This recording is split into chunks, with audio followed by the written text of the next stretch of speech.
Bisan asang bahin sa kalibutan, aduna gayoy mga talentadong Pinoy nga naghatag og dungog sa atong nasod. Sama na lang nining usa ka Ilonggo nga nurse nga nanrabaho karon sa nasod sa United Kingdom. Siya si Rex Portiliano nga migamit sa iyang gugma sa musika sa lain-laing mga pamaagi. Gisudlan niya ang kalibutan sa teatro, pagka-DJ, ingon man sa pagka-event singer. Ang iyang talento sa pagkanta ang naghatag niya og dungog, ilabi na nga nalakip siya sa mga theater group sa nasod sa United Kingdom. Karong buntaga ato siyang mas ila-ilahon og sayranta ang iyang istorya sa pagpaningkamot dinhilang sa GMA Regional TV Live.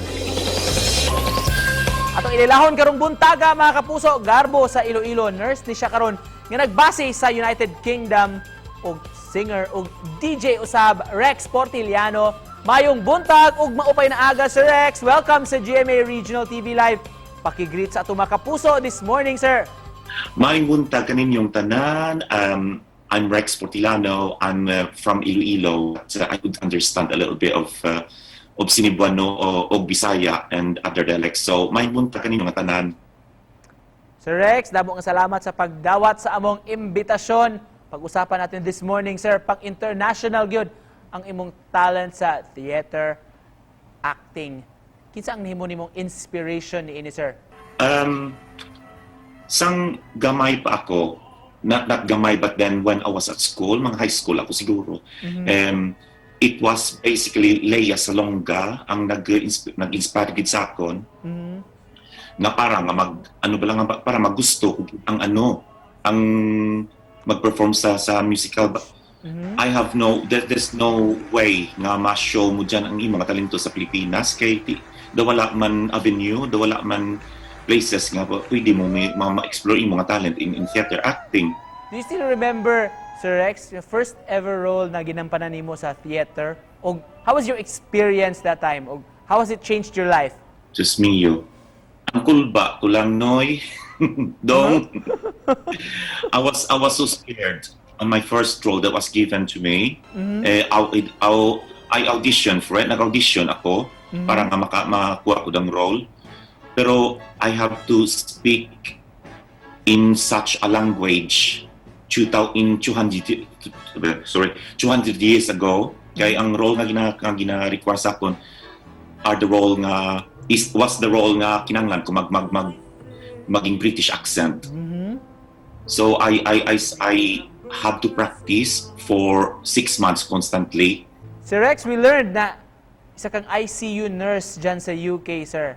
Paano nakatulong ang iyong profession para maabot kini imong pangarap pod, sir, nga mag-perform abroad? So, as a nurse, obviously it as a profession, it gave me an opportunity to work here in UK or anywhere else in the world if I want to. But I stayed here in UK anyway. I didn't do anything for many years because I thought, as a Filipino, I have no place in musical theater here in UK because ang gagaling nila, that's their training.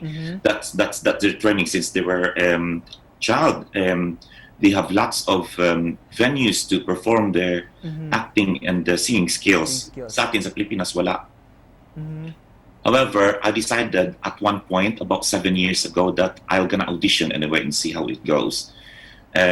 So, being a nurse has given me opportunity to travel here, and then that's the reason why I pursue my passion. I pursue what I would have loved to be done in the Philippines. Sir Rex, so far, asa naman ka naabot, sir? Saan ka na nakapunta dahil sa theater acting mo? And paano nakatulong ito, sir, sa iyo and of course, sa imong family?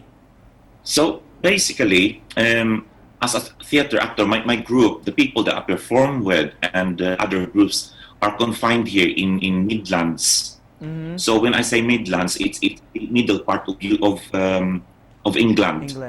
So I performed a lot in Derby, in Nottingham, but not as a DJ, as a singer performer, and doing some concert. I traveled around UK myself. So not as a theater actor, not as a theater performer, but as a performer to some of the events. Kasi masulti nimo sa dili sa ato here in the Philippine setting, suporta sa atong gobyerno ingon ani nga field? I think para ni sa ako na kung ikumparar ko bala ang training sa kabataan diri kag ang kabataan sa una sa time ko daw hindi masyado ang suporta sa gobyerno.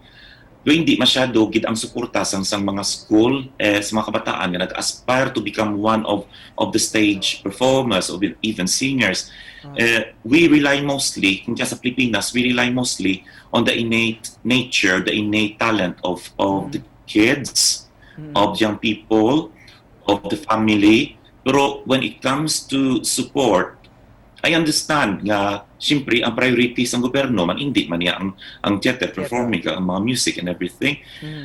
But I would have wished that the government, especially the Department of Education, would have given an opportunity, a venue, a way for those kids who aspire to become one of the Leyas Ilonggo.